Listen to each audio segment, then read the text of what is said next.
Yeah, eat me wrong. No, my display is capturing the wrong screen. Oh no! Oh, we're live. Oops. Are we? I don't see anything. Oh, we're live.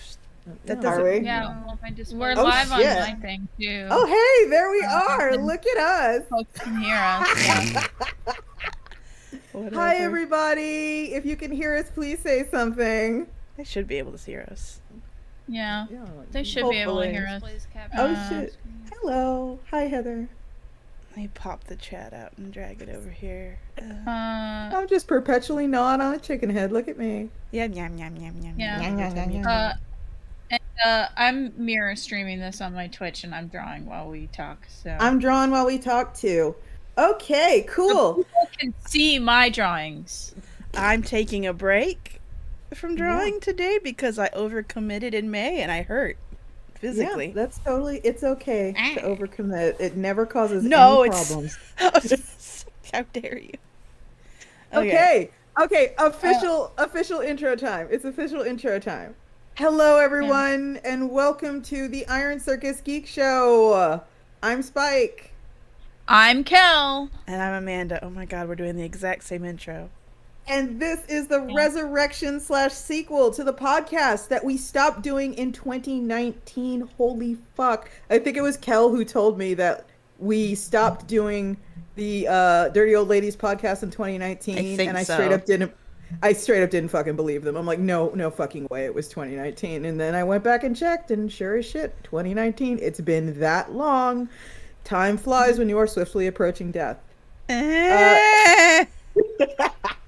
So this is gonna be kind of like a whole big welcome back, hooray for us kind of bullshit party. We're just gonna talk about what we've been up to, what we've accomplished, what we're hoping to accomplish, what life has been like, and what everything has been like in the past 3 years. 3 days. 3 days. Yeah, 3 days, 3 years. 3 days, 3 years. Time is meaningless. It's a circle. Yeah, so we're all rocketing towards the grave. It doesn't matter. We're also going to try to discuss like what this show's going to be. I think we're also forgive us. We're actually kind of figuring that out as we go. The idea right now is to kind of have a subject per show, but not be super like stiff about it. Be kind of like loosey-goosey. If we try to be really strict about it, like one of us is going to chafe and wander away because no one here is super good with really, really close instructions. Hey, eat me. Excuse me? Fuck you. No, I'm very good. I'm very good with. Fuck you. Yeah. I'm very good with instructions. Great at following instructions. I am super organized. None of my Iron Circus books have been late. Well, that's not your fault. Well, the thing is, lateness has a lot to. Okay, no, you know what? No, we're not going to talk any Iron Circus secrets in here. We're going to keep it civil. I'm just saying, I'm organized and on time. How dare you good at suggest I don't follow instructions well? I love all of our creators equally. And I love all of our editorial staff equally. They're each a bright and beautiful, shining child. I'm gonna bite you. A star in the sky of Iron Circus, for whom I feel nothing but the greatest affection. Spike, did I not send you a memo that basically said, if you don't give me really detailed instructions, I won't do something? I definitely give you very detailed instructions. Yes, exactly, because I have to have them. I give you too many detailed instructions, which is part of the problem. No, they're not. No, I actually need them. What are you talking about? How overworked you are, though. The instructions aren't what overwork me. It's just the amount of work. The instructions I need is what I need to do the work. The amount of work she agreed to is the problem. Yeah. Fucking tell me about it. I said not yes the to too many people. I sympathize with the amount of work being too fucking much. I think but when it comes to instructions, I need instructions. Give me a deadline. Give me 1,000 steps and every little detail. I acquiesce. Yeah. Who on this podcast has prepared other people's taxes? Oh yeah, that's right. You took a class. I'm very good at instructions. Yeah, but we're actually spoilering what we've been doing for the past 3 years just by saying stuff like that. So we should probably get a little back on topic. Anyway, the point is, the show. Yes. We're kind of playing it by ear. Each episode, we want to have a subject. One of the problems with the previous series we did was we would pick subjects, and some subjects had way too much information to fit into like, oh, well, let's keep it down to an hour. Yeah. And some, like, we couldn't stretch that long. Yeah. And this way, if we're feeling it, we can go a little longer. If we're not feeling it, we can go a little shorter. And we can just kind of sign on and see what's up and not be super stringent about what we are allowing ourselves to talk about. I like that Kel's mic must be really sensitive because like every time they like tap their Cintiq or something, they're just like it's got the Muppet mouth. Yeah, they're just like that little flappy mouth. Every time they like tap their Cintiq or mic something. That you bought me, Amanda. Yeah. Okay, but. What's the Discord settings that can make it sensitive? So it is now 2022, okay, and in we live in the future. Like all the sci-fi of our childhoods has happened. In 2 years, capitalism's gonna end. That'd be nice. I wish. From to Godzilla. Anyway, says who? That's. Star Trek. That's the date they gave that when capitalism ends. They went Star Trek also said all the whales died like a few years ago. So, listen, we stopped the whales from dying because they came back in time and they warned us that the whales are gonna die. Anyway, is that what happens in Star Trek? Yes, it's so stupid. I'm sorry if anyone here's a huge Star Trek fan, but like the first time I heard about that, I knew I seriously get into Star Trek. That and the dolphin people, the dolphins that are on the Enterprise. There are dolphins on the Enterprise. Y'all know that, right? No, of course I don't. There are literally fucking dolphins on all the Star Trek shows. Like, Amanda hasn't seen anything. They're literally gets into Amanda and I are also doing a live stream show where we watch things Amanda hasn't seen. Amanda, just so you know, it is canon in the Star Trek universe that there are dolphins in Starfleet and they help with navigation and they live on the fucking Enterprise. And if you like watch The Next Generation, they are mentioned once in passing that they are fucking dolphins doing engineering. There's a whole episode about them in the new show Lower Decks. It's very the animated one because they can afford it. Yeah. Yeah, it's like they had every chance in the world to back away from that shit, but no. They went all in. Like, dolphins are real. They're dolphins. So dumb. I'm sorry if you love Star Trek, but it's dumb. Wow. Okay, anyway, we're talking about what we've been doing with our lives. And does anyone want to go first? No. Okay. Well, I'll go. Oh, go for it, Cal. You go first, yeah. I go first? Okay. Yeah. All right. I can take a nap because you're going to be talking for like an hour. Oh, suck my butt. Basically, my life has been devoured by Iron Circus, the company. We've been publishing a lot. We've been getting award nominations a lot. We've been signing books a lot. Right now, Iron Circus, over the course of 2019 and into 2022, it grew, obviously. We are still run out of a Slack channel, but right now I think there are like, God, I don't even know. I think there are like 12 people on that channel right now.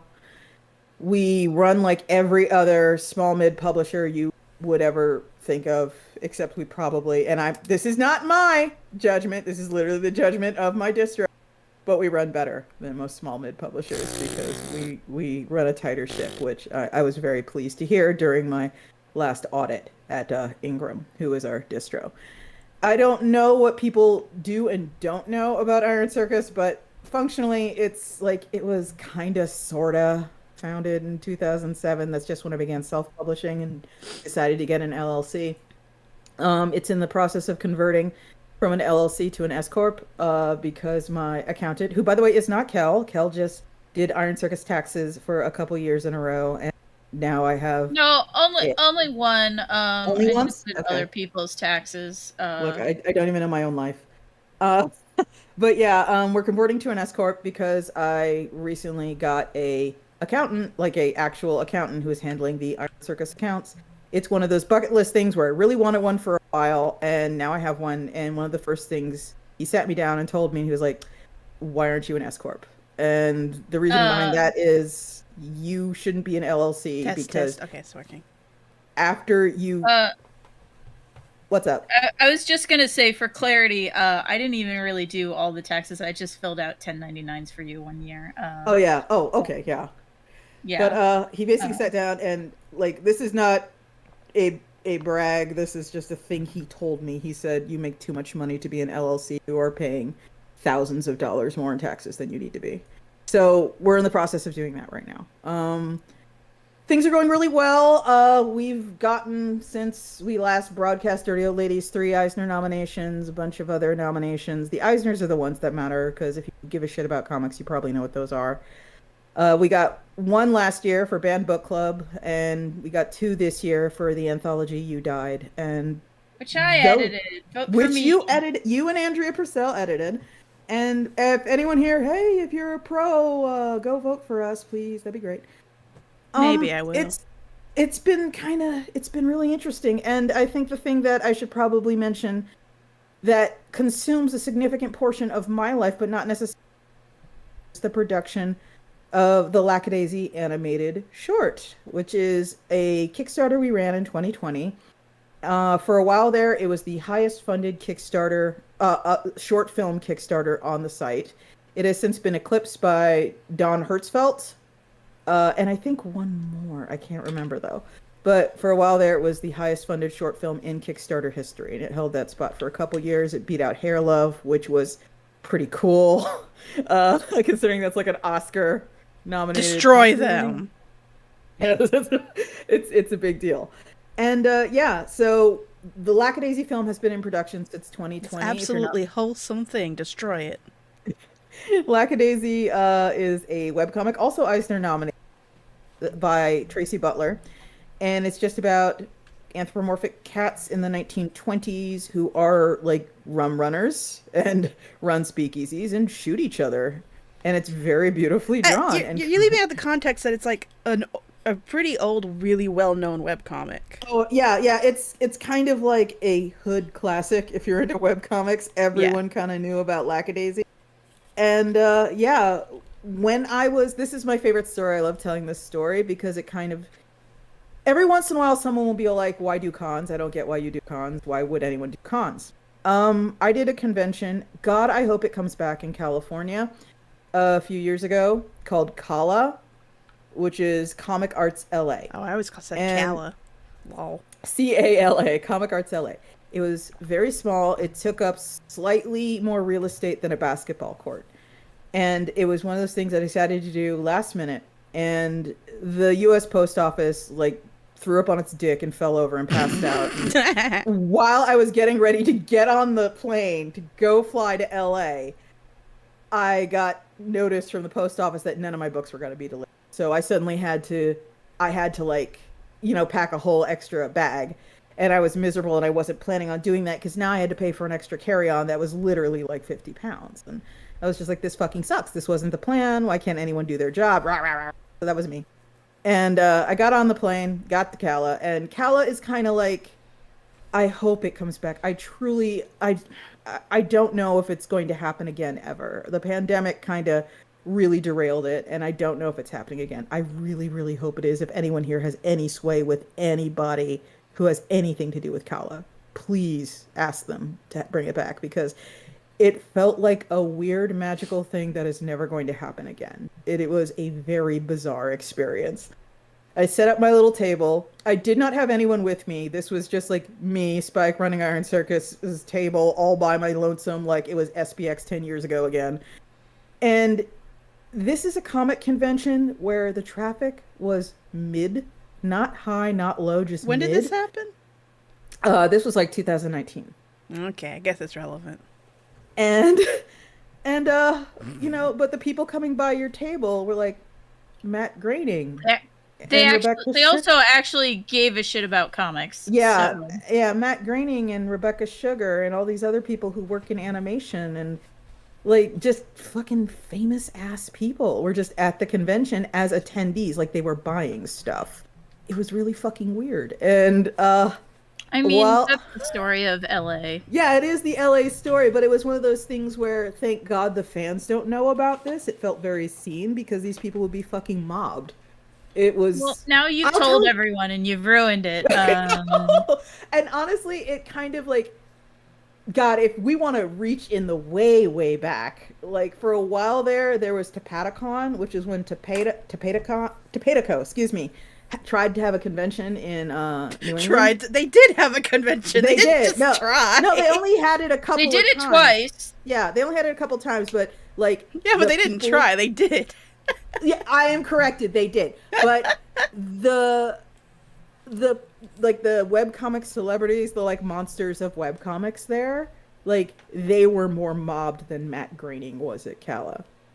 It was like Randall Monroe, who literally needed to not tell people who he was at Topatacon so he wouldn't cause an incident, you know, and just be crushed. That was not my under the sea of experience. bodies. That was not my experience at Topatacon. Well, I cried in the remember- bathroom at Topatacon.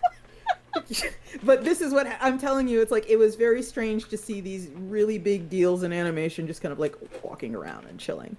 And that was when I met Fable Siegel, who is a animation professional of various stripes. And they came up to my table and they're like, "Oh, hi, this is super weird because I wanted to talk to you." And I'm like, "Cool." And that is when they proposed sort of teaming with Iron Circus to make the Lackadaisy animated short just right there at the table at Calla. So like the fucking con I thought was going to be a little tiny deal, and which I left my apartment going, this is going to be super fucking annoying and I'm going to hate every second. But it turned out to be literally the best decision I made in years to go to Calla, because that moved Iron Circus into animation and it got us a massive ass Kickstarter. I'm not sure if it was yeah, it was our biggest by like $3,000. It was our biggest by a skosh. And no, it was. Less than that. Huh? I mean, it was only a couple of hundred of more than War in the Woods. But it barely was more than. But yeah, that happened, and we've been working on that. We recently had a animation loop from the film hit 1 million views on YouTube, so that was really exciting. The Lackadaisy team is doing an amazing job. We're aiming for everything to be finished by the end of the year, and that would be awesome, like an animated short that, you know, Iron Circus is responsible for, a thing we can put Iron Circus Animation, you know, producer ID in front of.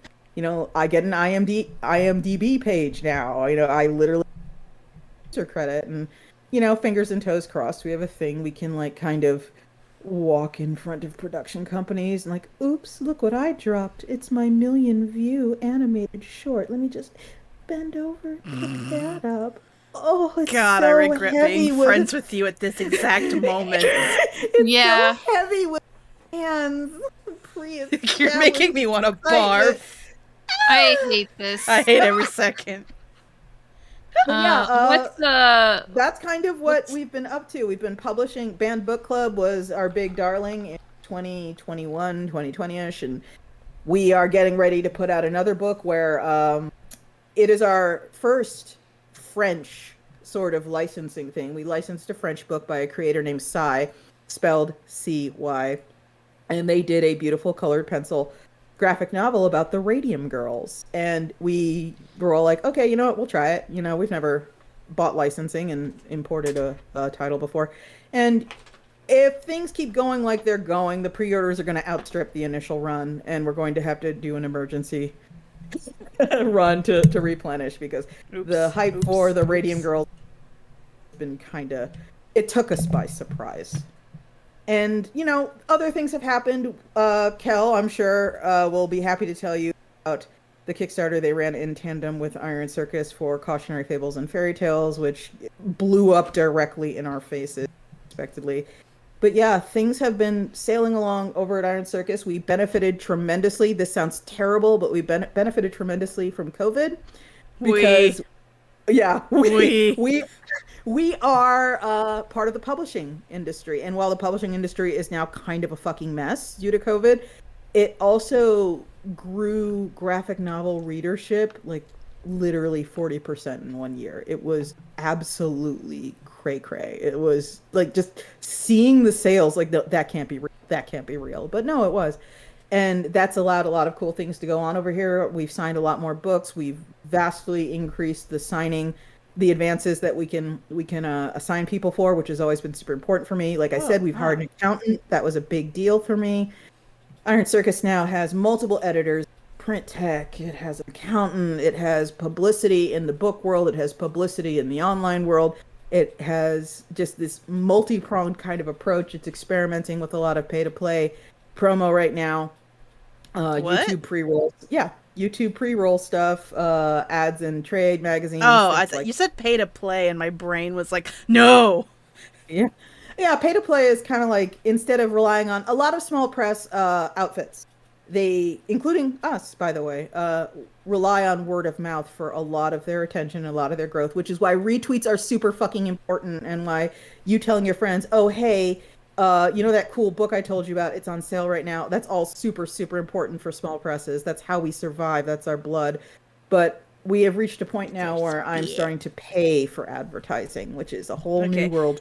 I associate pay-to-play with video games, so my brain would like short-circuit, and I was like, we're doing what? No, not play to earn. Not anything like that. Just us actually buying advertising right now. Oh, pay to win is what I was thinking about. Yeah. This is not pay to win or play to earn or anything. Just no. But yeah, that is one of the things I am exploring, by the way, video games. I would love to turn Iron Circus into a proper media empire, not just animation. Media empires are stupid. I'm not. No, they're not. They fucking rule. I'm not in favor of this. They fucking rule. I cast my vote against it. No, I rule and I want one. Blech. That's kind of where Iron Circus has been. It's been growing steadily behind the scenes. It's been doing what companies that grow organically do, slowly burgeoning out of control and making me incredibly anxious and excited about the future. Blech. And that's us. That's it? That's all that's happened in the last 3 years? Yeah, I mean, you know, still married, still in Chicago, still fucking refusing to travel. Your dog is less fat. My dog is still pretty fat, dude. Less fat, though. That is a lie. That is absolutely a lie. Wait a second. No. You can't flip-flop on me like this. Because last time I called your dog a fat ass, you got on me and was like, no, Lucy's lost weight. I thought she had, but then she went to the vet recently and she is 2 pounds heavier. She is an old girl, so she doesn't walk around as much as she used to. I'm not judging your dog for being fat. I'm just, you got on my case for calling your dog fat, and here you are. She is very gorgeous and barrel-shaped. No, she's a beautiful, beautiful sausage. She's a gorgeous girl, even though she does this thing where she comes up and she starts licking your face, and then she pauses and like kind of strategically waits until she's right under your nose, and then she burps, and then she goes right back to licking your face. I love your potato dog. Oh, she has a beautiful angel peculiarities, and I love her. She is easy to love. But yeah, that's been my life, and that means it's one of y'all's turn. Everything's on fire. Yeah. Sounds great. Yeah. So obviously COVID sucked because I make most of my money off conventions. Oh yeah, Jesus. I was dying. To make some extra money, I got a tax license, so now I'm qualified to do other people's taxes unless they live in New York State, because New York State has extra special license. If you are absolutely formal and like you pass the test and everything. Yes. So I know all the stupid tax laws and I can follow very complicated instructions. And also I launched a Patreon exclusive comic called You Are the Chosen One, about 23 kids that have the same prophecy dream, telling them they're the chosen one. I'm glad you got that one going, because you've been talking about that comic for a while. Well, it's now exclusive to my Patreon, so everyone go back my Patreon, get Kel McDonald at Patreon. I'm coloring it right now on my Twitch, if anyone wants a peek. I have been streaming a lot because I hate social media, but I realize I'm better at just talking to people. As long as I have someone to talk to, I much prefer interacting with fans that way than posting on Twitter, and social media just really burns me out, like in general. Yeah, so the past couple years have probably sucked ass since there haven't been a ton of conventions. Yeah, but I've also like been trying to figure out like other ways to promote stuff and how to use social media in a way that doesn't burn me out. I don't have the answer. So I'm just, the answer is you need a social media manager. Yeah, honestly, yeah, if I can be real, yeah. If I've had people approach and offer to do Iron Circus social media, and oh, it sounds so fucking glorious and decadent. I'd love Well, it I if feel we could bad. That just... was my job for a while, but then I broke and I couldn't do it anymore. Yeah, I would just love someone like well, one day. I One hired day. a flatter, and I might hire them to do social media stuff for me, like we were talking about it. Yeah. So yeah, her name's Lauren, and she's been flatting You Are the Chosen One for me. And she wants more work that isn't the job that she hates. But Fair enough. so I wrote up a style guide, and after I get far enough ahead of You Are the Chosen One, I'm gonna start to like give her images to make into little ads and whatnot. And I gave her like a list of instructions on do's and don'ts for my social medias. Yeah. Like one of the things that I put in there is you can and should post that meme of oh, it's a full moon, it's a good time for a werewolf to come out, and it's a werewolf saying I'm gay. It's like you should post that monthly. That's so stupid. It's a good one though. Oh. It's great. That's a genius move on my part. You're all It's on brand, I'll give you that. yeah. And I'm also trying to figure out what to do with the City Between, because I still like doing it and it has a fan base, but it like needs distribution, and Yeah. it would be nice to get omnibuses out.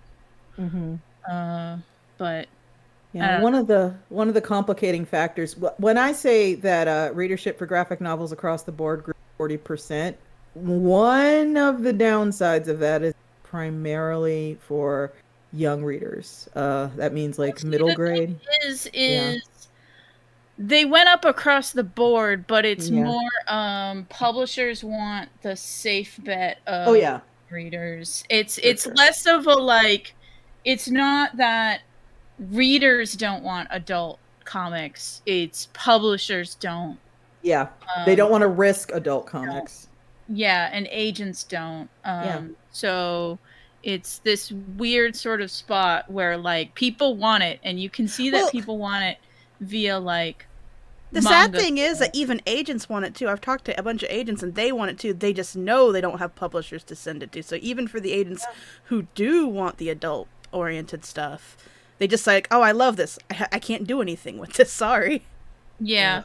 I think a lot of people who are dimly aware of Iron Circus as a company probably look at our output and go, oh man, I bet they sell so much porn, I bet porn is keeping them afloat. And I'm not going to sit here and lie to you, the porn sells, but like the stuff that flies off the shelves is the stuff that you'd be comfortable letting a 13-year-old 14-year-old read. Like Banned Book Club going fucking bonkers in distribution.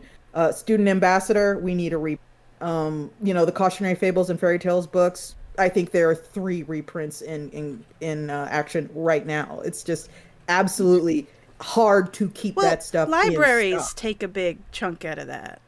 Oh, for sure. Libraries For aren't sure. buying porn.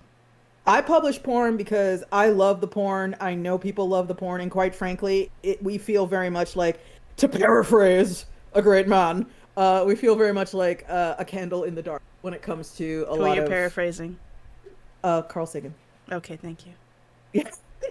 Remember, I don't know things. You have to give me context. But there aren't a lot of people doing what we do. It's pretty easy if you know where to look to find like manga erotica, but like kind of like Western produced, put in the bookstore, dirty comics is a thing that doesn't have a ton of accessibility and a ton of production. And I'm just one of those people And who's it's just also yeah. like the other thing is so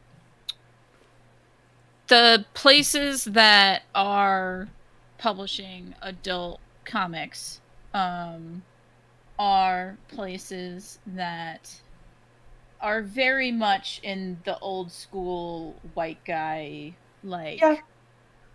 For sure. nonsense bullshit. And like so they're not interested in my gay werewolves because they talk too much and they don't have action fight Oh my scenes God. everywhere. Chatty gay werewolves. But yeah, Go read my gay werewolves in the future. Yeah. And I've signed a lot of erotica. I'm super excited about. I also think like I think other comic artists have been talking about this too, and I think like we're slowly approaching a little like movement towards hosted webcomics, like individually hosted webcomics again, and like web rings. Like I think people are bringing back web rings. I think that's gonna be cool to have like a werewolves who just talk web ring, because there's lots of others. Werewolves in their feelings, web ring. Yeah. Yeah. But yeah, I actually Kel talking about the city in between and talking about You Are the Chosen One has actually made me remember a thing that I really can't believe I forgot.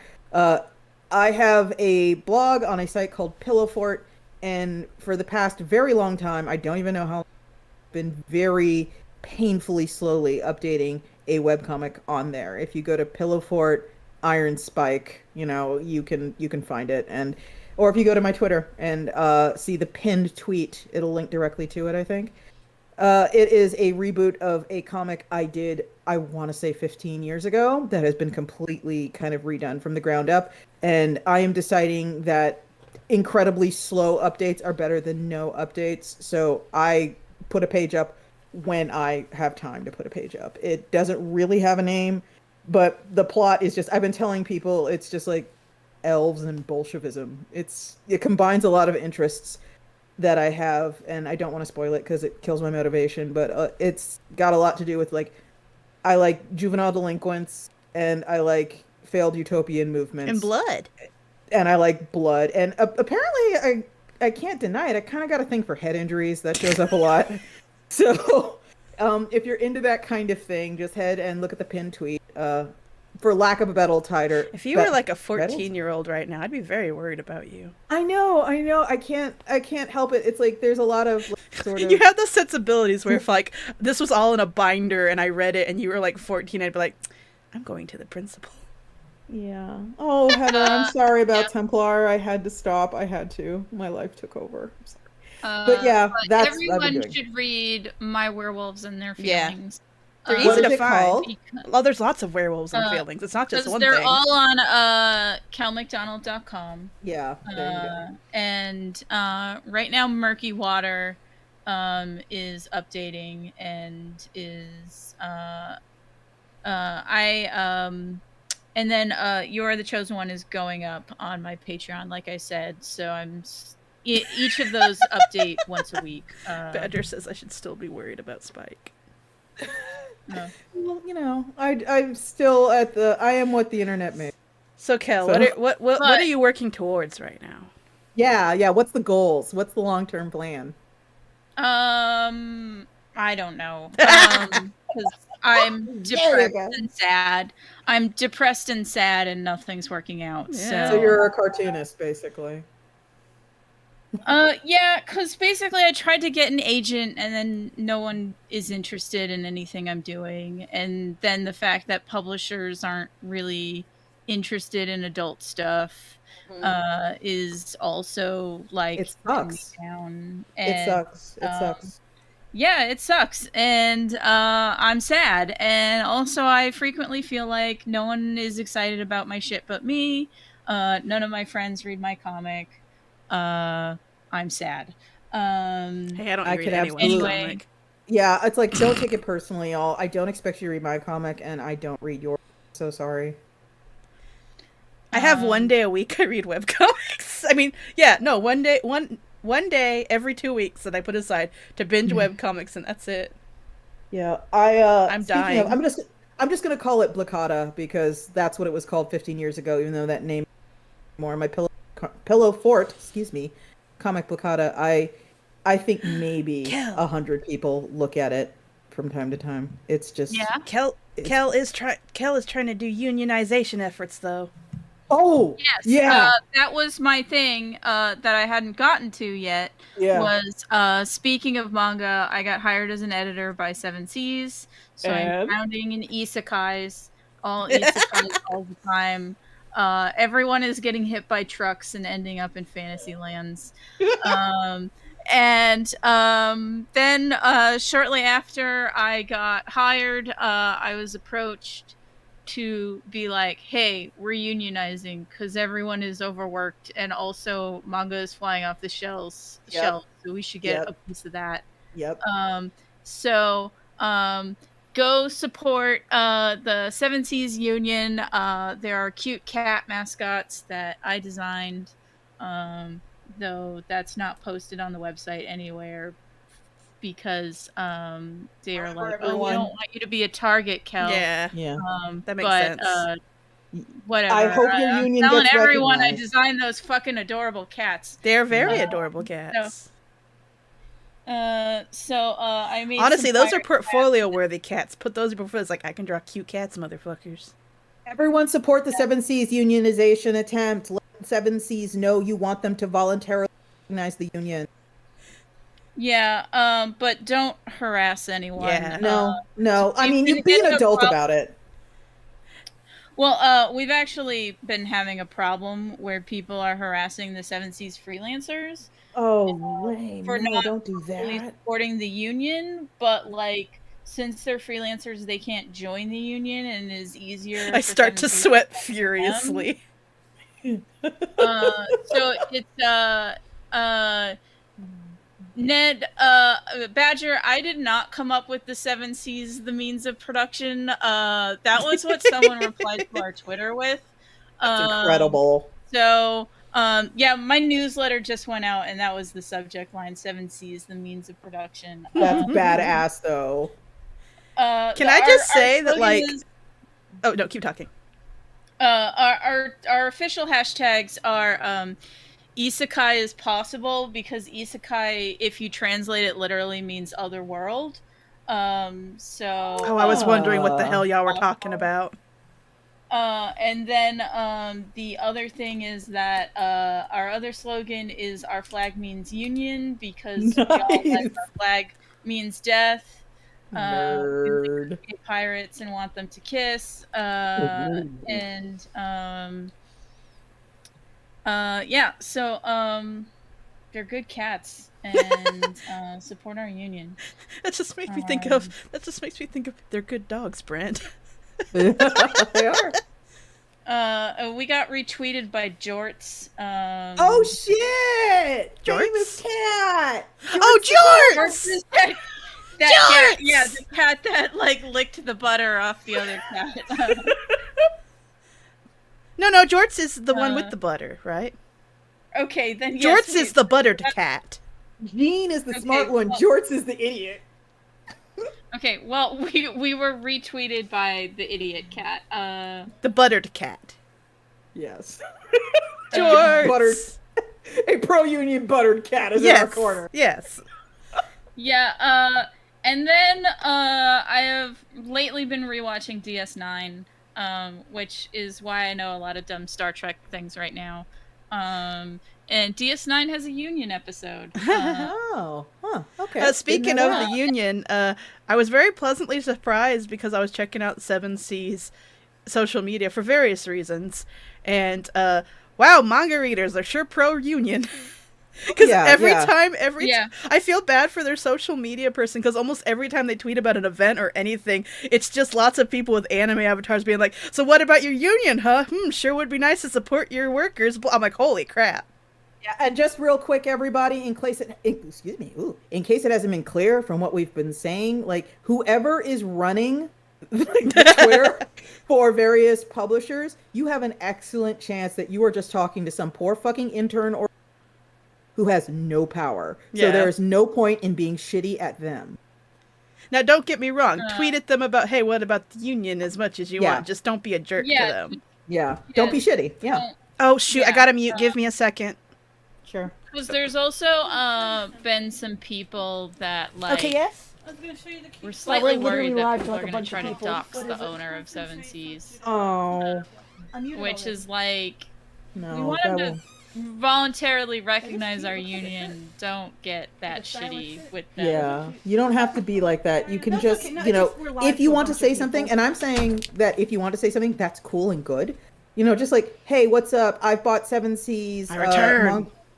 Welcome. I bought Seven Seas manga for like 1 billion years, and I love your output. And I really, really socialist hope you recognize the union, so I can keep buying your manga in good conscience. Thanks for your time. Happy face, send. Yeah. You don't have to be a jerk. But yeah, so we got I didn't mute? Yes, you did. Oh. It might have been that you muted the call so we can hear you. Dang it. Okay, I was talking to my mom. Gosh dang it. She was showing me a cute swimsuit she bought. And I was telling her it was a cute swimsuit. Good for your mom. Yeah, anyway, I've been watching DS9. DS9's great. I want that twink doctor to kiss that lizard alien. But that's how I knew off the top of my head that Star Trek says socialism ends in 2024. I mean, capitalism ends in 2024. Capitalism, yes. Yeah, because there's an episode where the captain and a couple of crew members go to 2024, and it's like the dying gasp of late-stage capitalism, and is oddly accurate. Well, I mean, there's really anyone with any inkling of economic theory knows where capitalism. Yeah. So basically, and it's basically in the Star Trek episode, past tense. If anyone wants to look this episode up, they end up in what are ghettos for homeless people, because then the other people with jobs don't have to look at them and think about the poors. So there's these like lawless zones where all the homeless people are shuffled into, and riots break out in them, and that's what results in the starting steps of ending capitalism. They're like, we have to make sure we don't prevent the riots from happening, because otherwise our wonderful socialist future will not exist. I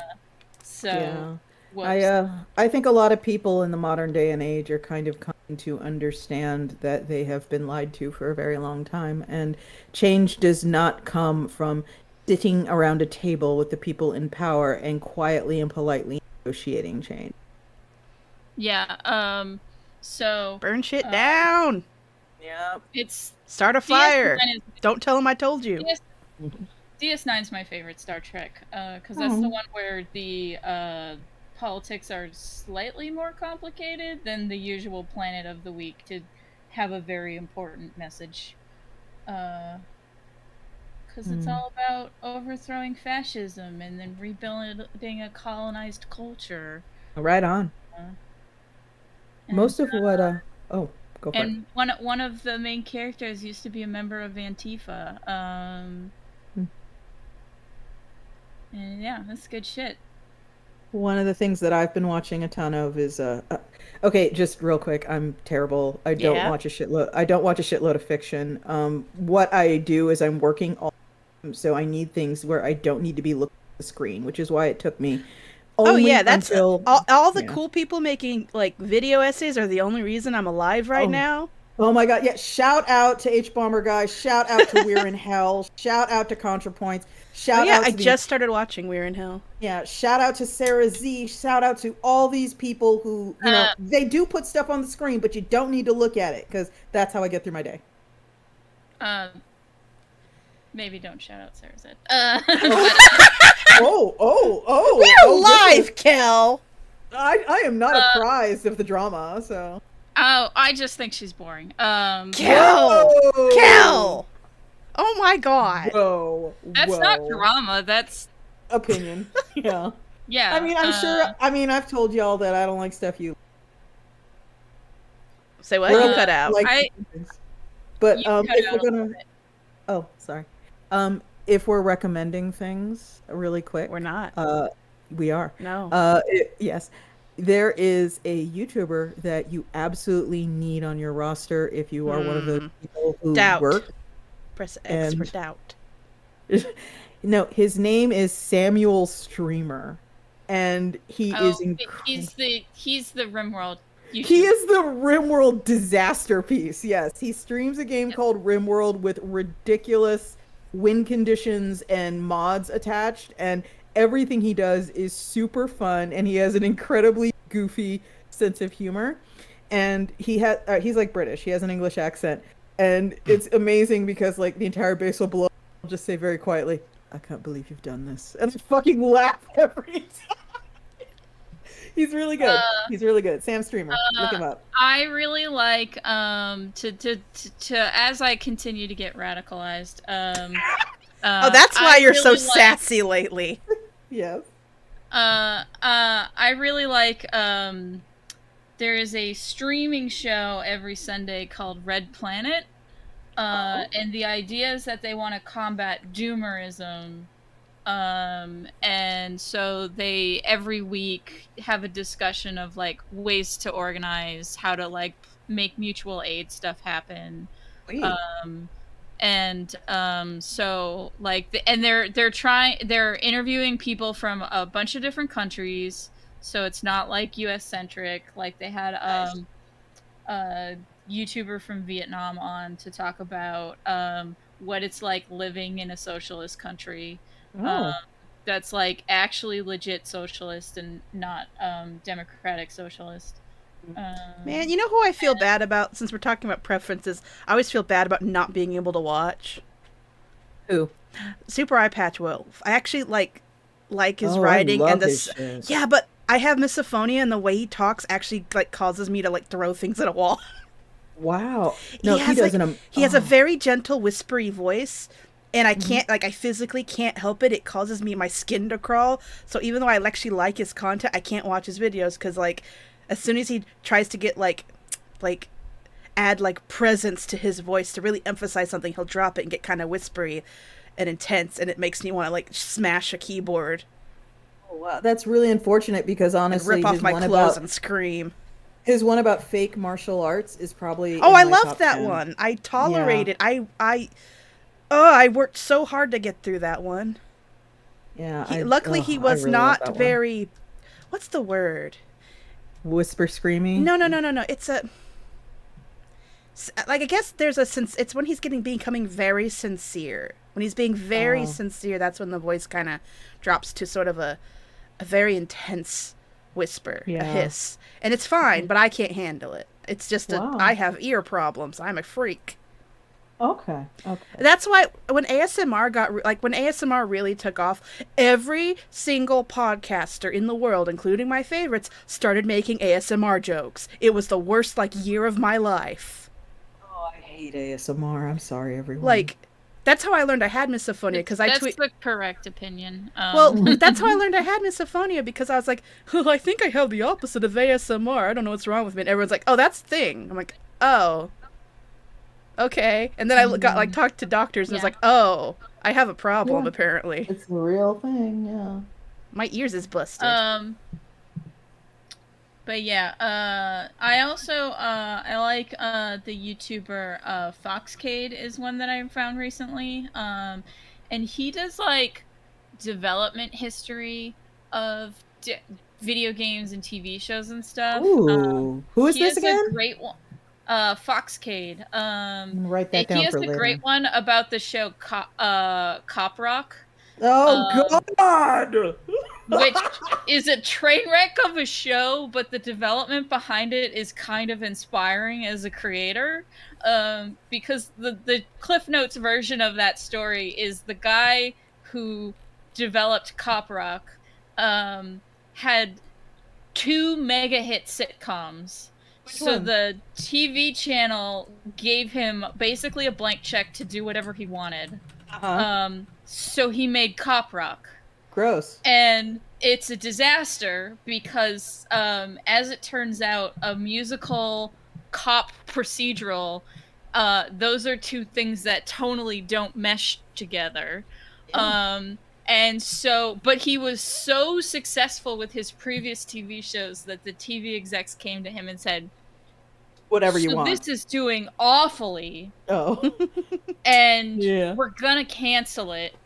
But if you make it not a musical, we'll continue it. And he said, if it's not a musical, what's the fucking point? And let them cancel the show. Wow. Yeah. Yeah, if we're talking about media stuff, I have a couple more recommendations super quick. There's one YouTuber, Hazel, and she does... I watch Hazel. I love Hazel. Yeah, I want to say exclusively anime stuff. And, mostly. She does things She about, also really loves Sonic the Hedgehog, and I guess, it was meant to be. Yeah, she does things like examinations of the anime apocalypse, like the post-apocalypse in various animes, like that. Just like full deep dives on super obscure anime and like common concepts in anime, and it feels very academic, and it's really fun to watch and to let play in the background. And there's another person who doesn't do that quite as much. Every once in a while he'll... Oh, I know who you're about to talk about. You gotta see this crazy bullshit anime. He goes by Mother's Basement, and he reviews. Oh, that's not who I thought you were going to talk about. Oh no, I thought you were going to talk about like Kenny Lauderdale guy. No, Kenny Lauderdale's great. He's another one, but he updates way less than Mother's Basement. Mother's Basement is way more regular. Yeah, well, Mother's Basement has the whole deal where he'll just review all the season's anime for you and tell you what to watch, and I really trust his taste. So, if you're one of those subscription or what, and you're just like, I wonder what's good this season, I recommend checking out what Mother's Basement has to say. So Hazel, Mother's Basement, and Kenny Law, really good sort of media analysis. Yeah, Spike's a fake anime fan, so she loves this shit. I love it.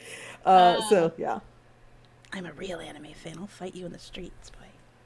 Cool. I'm a professional anime. It's true.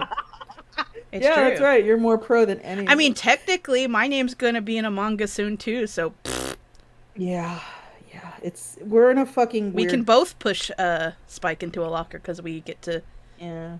Have actually touched Japanese comics. Yeah, it's kind of weird to be like at this age and be in comics and kind of look around. You know what I mean? No. Yeah. I don't. I don't know what you're talking about, actually. Like, what are you talking about, Spike? Yeah, I don't know how old the people watching this are, but just for reference, I am 44. And I have been trying super hard to make a career in comics. You're exactly 10 years older than me right now. Oh, I'm going to be 9 years older in a minute, though. But basically, I am at that point now where I look around and I have a decent idea. And I understand this is incredibly subjective. I have a decent idea, like, who has, air quotes, made it and who hasn't. And it's kind of weird because you don't notice when people kind of give up. Very, very vanishingly few people announce, fuck this shit, and then go into, like, nursing or whatever, data entry. Yeah. They just very quietly kind of disappear. And then it's literally years later you go, Kel, are you and I the same age? I think you and I are the same age. I am going to be 35 in 10 days. I'm going to be 35 in November. Okay, cool. Yeah, I'm old. I thought we were the same age. I forget things, though. And it's kind of what... Not 10 days, 8 days. So... Like, me and Kel are, like, the same age, but Kel kind of still spans the middle ground because Kel has more, like, experience and I'm, like, the mental baby. And the thing is, I don't regret Gaga. like kind of like where I am. I don't think I'm behind. I'd like to have more done, but that's like how I've been since I was 12. There's no change there. I always want to have had done more than I have. So Yeah. it's kind of interesting to sort of look around and be like, oh shit, what happened to so and so? Also, not to bring the room down. Your 30s is when people quit comics. Yeah. Oh yeah, I've already said that. Like, if this year doesn't turn around, I'm out. Don't say that. I mean it. I'm out. I'm tired. Amanda, you have signed to make a book for me. I will still make your book, but it'll be the last thing I do. God damn it, I'm very tired. Yeah, right, and then it'll hit the bestsellers. Bullshit. Okay. No, you don't know that. You absolutely. I told you already. I'll basically wait and see what my book does, and if it does well, I'll stay in. If it doesn't, I'm out. Yeah, comics is I'm kind of tired. like I live in my mom's house still. I'm tired. Yeah, I get that. I totally get that. In a lot of ways, like, if I can be real on here, it's like I fully expected to never meaningfully contribute to the household while working in comics. I'd make no secret of the fact that kind of like a big part of my secret weapon in comics has been a staggeringly supportive husband. And he literally in my 20s was all like, I don't care if you ever make any money in comics. It's more important to me that you make comics than you like go work the cash register at Pearl, which is what I was doing at the time. And I am eternally grateful for him. And without getting into detail, he is now that. And I'm very happy to be able to do that for him, to return his belief in me with, something tangible. But it's so wild to see like what an insane advantage that has been. I understand there are people who don't have that advantage, and Chad is saying Matt is the best and Matt is cool. Matt is an angel. He's my dungeon master. He is. I'm at his mercy, literally. He is. Yes. He is. Yeah, Amanda plays D&D with my husband. Yeah, it's what basically weekly. got us through the pandemic. That's when he started to do a D&D game over Discord with a bunch of our friends, and that's what I've been doing for like 2 years. Yeah. I am married to a strange and quiet and gentle and thoughtful man who has made all my dreams come true. And I know how that sounds, but it's true. Anyway. We actually had to skip the last 2 weeks of games, and I've been so sad about it. Yeah, he's had a lot of work to do. Yeah, I don't blame him, believe me. I don't blame him, but I've been very sad. Yeah, we've been working on basically right now at this point, Iron Circus is contributing mightily towards the mortgage, and the idea is to have it paid off. And then he will quit his day job and be 100% Iron Circus, and that's kind of what we've been focusing on. But yeah, okay, I am done. Kel, do you have anything you've neglected to share? I've been streaming a lot, so like I put my link in the chat a half hour ago when I first started talking, but yeah, folks should come watch me draw on Tuesdays and Wednesday nights. And I guess I'll start coloring on Thursdays while we record this. Is that where you draw with Joe? Joe is my Wednesday co-host. Alina Pete is my Tuesday co-host. Okay. And then Bones, Leopard, Kevin Wilson, and sometimes Amanda and I play Don't Starve Together on Monday nights. Oh, okay, cool. And now Amanda and I are going to watch movies on Sunday nights. This Sunday we're watching Taxi Driver, and I'm not looking forward to it. Yeah. I can't even say I think you might like it. You won't like it. It's good. I can tell. No, I can smell it. I warned Amanda that it's about society, man. Yeah, it's very Joker. You say that like I've seen Joker. Well, have you seen the effect Joker has? I've seen Joker memes. I've seen all the doofus. I'm 14 and this is deep Joker face memes. I share Joker cringe sometimes, so I fucking love Joker cringe. It's some of my favorite cringe. But basically, Amanda, the Joker is a poor man's version of Taxi Driver. Society doesn't get me, man. Yeah. Ooh, it's like I don't even. It's been a while since I've seen. Been maybe 10 years. But Spike, this reminded me. Another YouTuber I've been really getting into is FD Signifier. FD Signifier. Let me look him up. He's a black guy with dreads who does like media analysis stuff. Oh, I follow him on Twitter. Okay. Yeah, he's great. He did a really good video about the Obamas and black excellence. Oh yeah. Is this about how respectability politics don't work?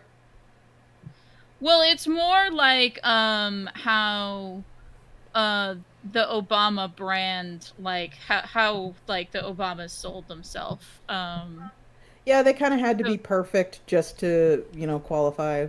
I get that. And how so it was a very interesting sort of analysis of that. And then he reviewed the reboot of Fresh Prince of Bel-Air. I don't want to watch that. I have so many. After watching his video, I'm like, maybe I am kind of interested in that now. Yeah, I have. Okay, without getting into it, I have all kinds of feelings about how when I understand like 10 years separate me from y'all, but I think you can agree that when we grew up, not just watching rehashes of what our parents grew up with, right? Yes. Like we were watching whatever, like Teenage Mutant Ninja Turtles. And I think it's incredibly corporate and crushing and sad that everything is a retread now. And not only is it uninteresting to me specifically and unimaginative to me specifically, but it is choking the life out of an entire generation of who should be showrunners right now, but can't be because everyone would rather give guys who have been making cartoons and guys who have been making TV shows for 20 years another show. That is my opinion. Yes, but after watching FD Signifier's thing, I was like, maybe that is not the case for the Fresh Prince reboot. Yeah. I mean, I don't think reboots have to be bad. No, they don't. They don't. It's just, it's not so much that reboots as a concept are what bother me. It's the density of the reboots. Yeah. How the proportion of new, with air quotes, media that is just a retread now is, I mean, it's borderline alarming. Yeah. I just think that we are kind of screaming towards a future where we are being served the same dish every single time because it's safe. And like I've said this on Twitter, but corporations with shareholders and quarterly targets to meet, they don't make art, they make money. And the safest way to make money is to take no chances. Take no chances. And nothing says takes no chances like, hey everybody, we're doing X again. And I remember when we went through this phase when I think I was in my 20s or 30s, where there was like, oh, a Brady Bunch movie, oh, a Scooby. I was like, no. And now it's just every day. The Scooby-Doo movie owned. Well, I'm not saying it was bad. I'm just saying it was novel. Yeah, okay, fair. And okay. The Brady Bunch movie, I actually did see that in theaters, but I didn't know what the Brady Bunch was, and I was so confused the entire time. Yeah. Yeah, Schneeweiss, that's what it feels like sometimes. New ideas not allowed.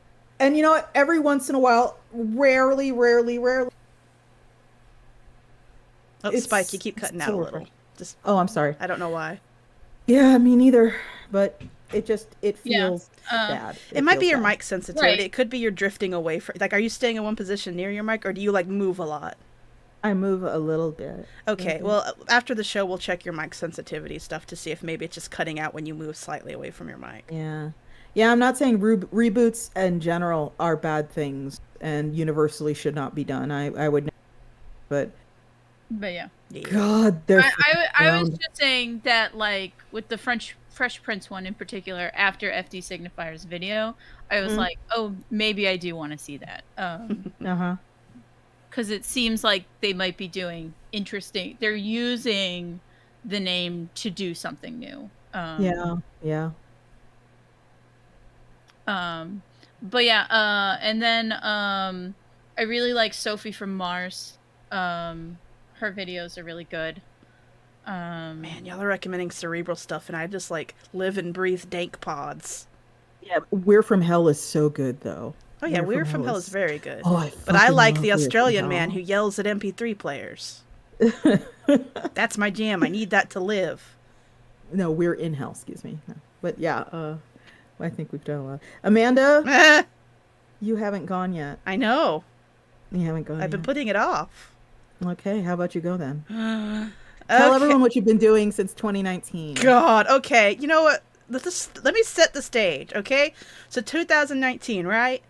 I'm like gearing up to up until that point, I've been kind of like trying to diversify my income, trying to make comics, but also trying to like get, income that isn't directly tied to my output.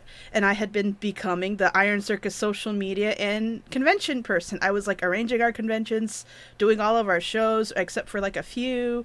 I was the convention person for like a year and a half. I was constantly going, and that's kind of how I was earning my like auxiliary income that wasn't tied to comics. Yeah. And I was doing it enough that I wasn't even working at my restaurant job much anymore. And then I was like, so I did all my, like, I was preparing for the 2020 convention season, and I did my math. I'm like, oh, cool. Midway through this convention season, I'll be able to afford to move out. Oh, God. And then 2020 happened, and all conventions everywhere were canceled, and I lost my income. Womp womp. Completely, because that was kind of all I really had at the time. Like, my comics weren't making me a lot, which is fine. They were just like, that's just what they were. They were like a few minis here and there, and I was, because I kind of switched over. I wanted to make my comics more divorced from money, I guess. So I didn't. So I was gonna like return to my webcomic because, well, if I have this steady thing, I can just let my webcomic be whatever it was. And no, so yeah, 2020 sucked a lot. It sucked for everyone. That's not like it's unique to me. So I just completely lost that income stream, and basically it became the scramble. It became the Amanda does a million things trend that has continued to now. I basically have done a little bit of everything, I guess. Yeah. I edited a few books. For Iron Circus, I was the editor on like 2, I think. Yeah. Since 2019, I mean, I did more before. I've been doing videos, social media stuff. God, I've been doing so much. I've been flatting for people, coloring for people. My brain is actually a little fried. I'm trying to think. I've done a lot of dumb shit. You've been incredibly busy, and you've been very much, honestly, just like Cal, been very much. Yeah, like I've been doing into the fabric of Iron Circus production. Yeah, but like, and it's fine. I'm not like, it's also the kind of work where it's like, it adds up little bit by little bit. It's not been, shut up, phone. It's not been like, is Amanda still making Love Me Nice? That was the webcomic I was just talking about. Yeah. I'll get around to Love Me Nice. Actually, no, I'll talk about it right now. So Love Me Nice is a webcomic that has never, ever, ever been profitable, not even when I have, like, I even have books to sell of it, and it's just not a book that, it's never, not even when it, like, even the Kickstarter to, like, didn't actually get me any actual profit because of, how the USPS screwed me over with its, deciding to change pricing twice. Yep. Between, doing the calculations and so long story short, no, Love Me Nice has never made me any money. Never. I love it dearly, but like, it's actually lost me money, more money than it's ever made me. I still have books sitting. I didn't know that. No, it's never made me money. But it's also like nobody, but no offense to anyone at all, but nobody wants to buy the first book because it's an ongoing series and there's no more to buy. So like, people don't want to buy book 1s if they like for something that's like, well, when is book 2 coming out? And then I just have to say, well, I don't know.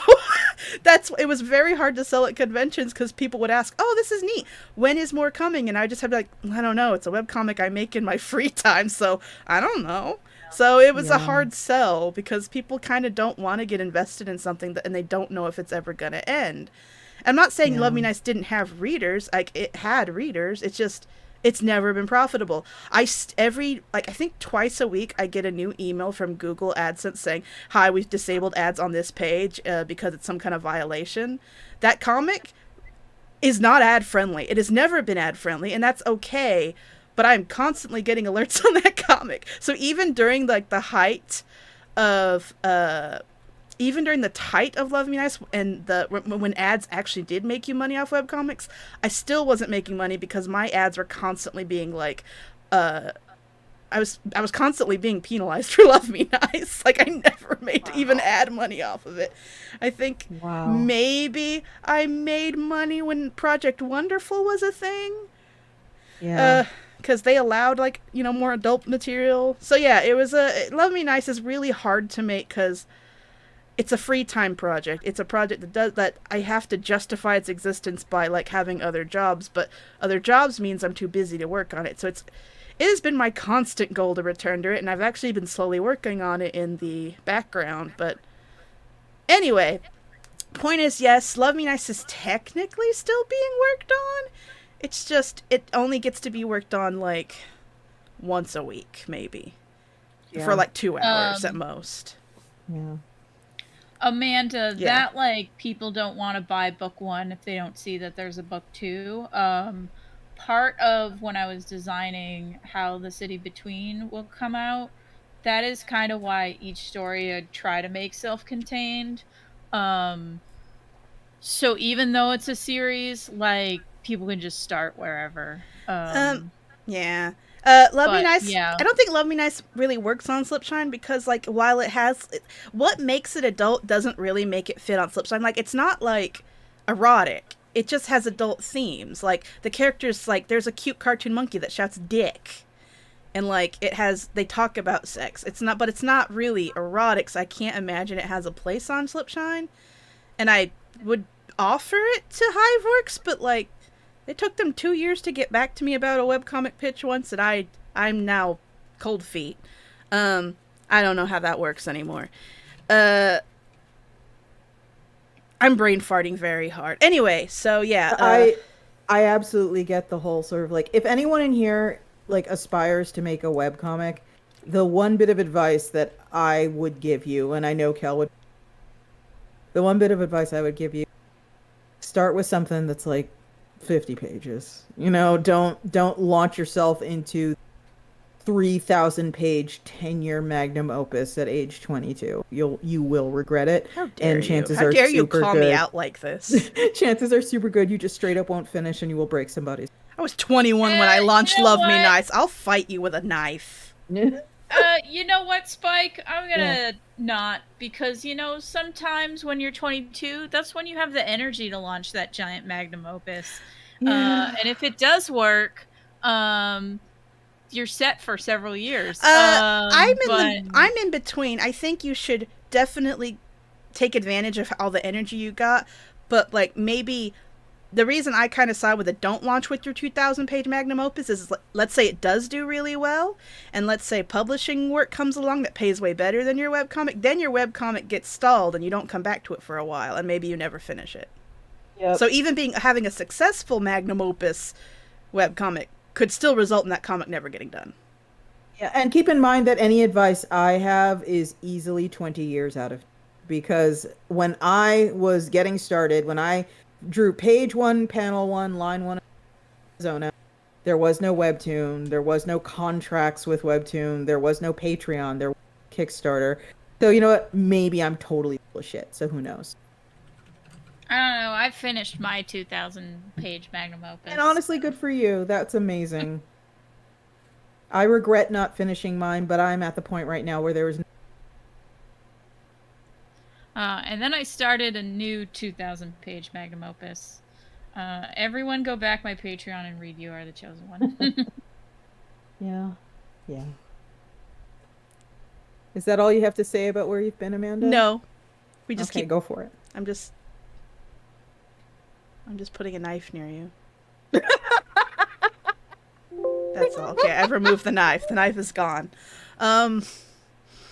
No, so basically, stab with my bad PNG import. It didn't work. The PNG wasn't transparent. I fucked it up. It's okay. I thought it was funny. Anyway.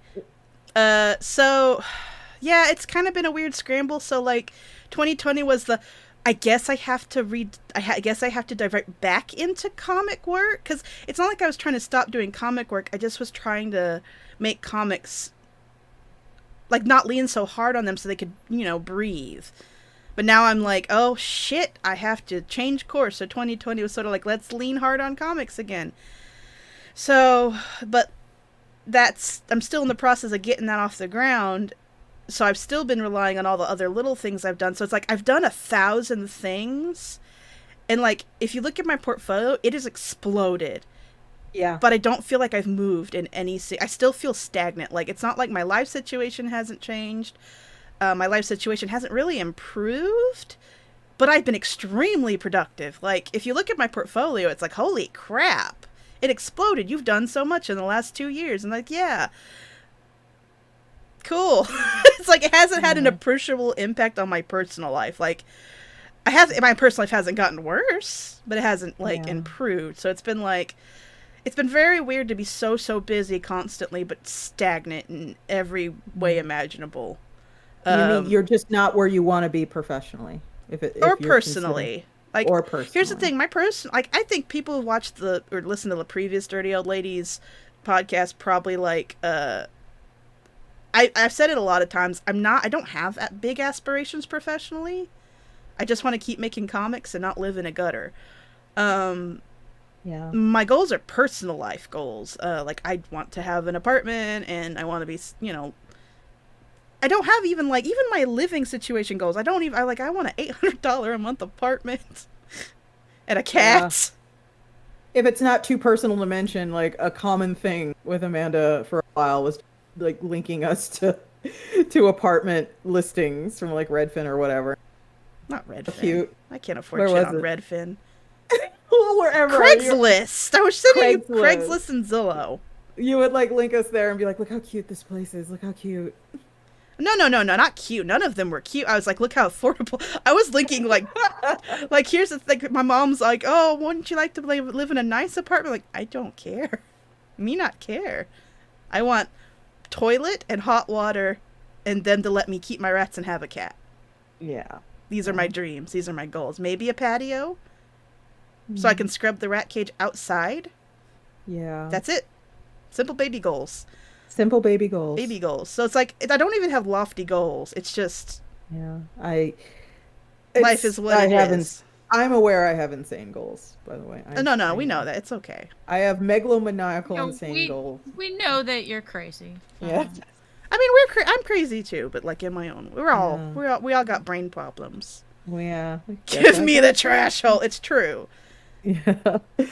It's okay though. I mean, like, my level of bizarre permanent dissatisfaction is responsible for a lot Paul of in the things chat goes, I consider going houses in an apartment with Amanda, but I'm a bit nervous about stabbing rats and cats. I'm fine with. I've never actually stabbed anyone. And you're gonna wake up and Amanda's going to be in full clown. No. That's a lot of effort. With a squeaking nose and then the red. No. I'll make a puppet that stabs you, but I won't stab you. Yeah. I'll make a very articulated puppet that murders you, but I won't do it. Oh, that's so derivative. I've seen the Saw movies. What the fuck are you talking about? A puppet that stabs you. The Saw movie puppet doesn't stab people. It would. But it doesn't. It's just a prop. It doesn't do anything. It's a puppet. It's barely a puppet. It actually... Spike! You're fighting me. It's a puppet. Yeah, I'll fight you about puppets. The puppets is now my turf. I'll fight you about puppets. Someone is in my chat like, I'm not a big fan of flatting while they watch me color, and I pay someone else to do that shit. Yeah. Flatting is one of many things that Amanda does. I flat, I color, I do video editing, I do animation, I do logo design, I ghostwrite emails. In fact, I have to write one now. Amanda is a straight up polymath, y'all. A what? Really good in multiple disciplines. Oh, we call that a jack of all trades, lady. No, jack of all trades means that you're mediocre. I am mediocre at a lot of the Not things I do. necessarily. But Well, but I don't excel at these things that I do. I'm just the only one that can do them. a journeyman, a jack is a journeyman, and a journeyman. Say that again, you cut out. Oh, a jack of all trades. It has jack in it, and jack means you're a journeyman, and You what cut they out do. again. That's all right. Damn it! We'll Never figure mind. it out. We'll figure it out. But yeah, no, like you were talking the other day about how like I was saying, well, I'm replaceable among the Iron Circus staff, and you're like, no, you're not. I'm like, no. All the individual things I do, you could easily find someone who can do them better, but it's like you can't find someone who can do all of them at once. Oh, That's the thing. Like, I'm replaceable, but like I'm the person who knows how to press the button. So what are you gonna do? What are you gonna do, Spike? I'm the only one who knows how to make the stream work. I'm gonna fucking hold you down Let's hard on you. refer to Amanda as a millwright. That is my dad's official title, which he described to me as he is trained to do every job in the factory. So when someone doesn't show up, he just fills in their spot. Oh, that's literally what I do. Yeah. No, it is. Like, oh, we can't. You are directly given work. I am directly given work, but my primary function has generally been, oh, shoot, someone dropped out of this, or oh, no, we need this, or like someone's late with this, can someone flat for them, etc., etc. That's kind of been my, I can do that. You do a lot I'm of not our upset. advertising. I know, I do advertising too. I'm just saying, I'm not saying this stuff with like a chip on my shoulder. I am okay with this. This is not a bad thing. There we go. Amanda is the millwright of Iron Circus. Yeah. I don't want you to downplay your important. No. Here, I'm not saying this with like chagrin. I'm okay with this. This is a fine place to be. Like, this is literally what I would be like, my dream is to be like the person who just does the jobs and isn't the boss. I don't like to be in charge. I like to just have it. That's why I was so happy doing the convention shit. I loved, oh my god, I was in my zone doing the convention shit because like I had a set job, I had someone to report to, but I was self-sufficient and I was thinking on my feet and I was running the whole thing, but like the money wasn't mine, so I didn't have to care about that part. I don't know how. I don't even know if I should say this after sitting there and talking about Kala and how much I loved.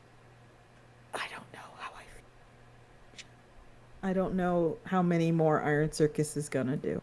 I don't know. Oh, cool. So I don't even have future job security. Great. No, okay, I just want to really quick establish a thing. There are comic stealing conventions from me. There are comic conventions and there are trade shows. At this point in Iron Circus's life, trade shows are the smarter choice. That is where we go and give librarians freebies and I don't want to do trade shows. Trade shows sound not fun. And honestly, they're pretty cool. I like to talk to people, though. There's a lot of free food and a lot of talking to people. No. I mean, I like to talk to like 17-year-olds who are there to buy comics and are so excited. That like I like to talk to Like, I don't want to talk to. Here's the thing: I don't go to conventions to talk to like professionals Spike, and network. I go to talk to like comic fans because it makes me happy. Spike, when I sold a cautionary fables to a child at a convention once, they seemed like they were trying to rip their own face off. They were so excited. Oh, I love that shit. That's my shit. Put it in my veins. Yeah. But and I hate what I'm about to say, I promise, but the way to look at it is, let's compare Emerald City and ALA Annual, which is the American Library Association. Doing Emerald City, and I'm pulling these numbers very much out of the air, but there is a grain of truth to it. Doing Emerald City is like, I pay $2,500 to make $4,000. And there was a time that would have been fun.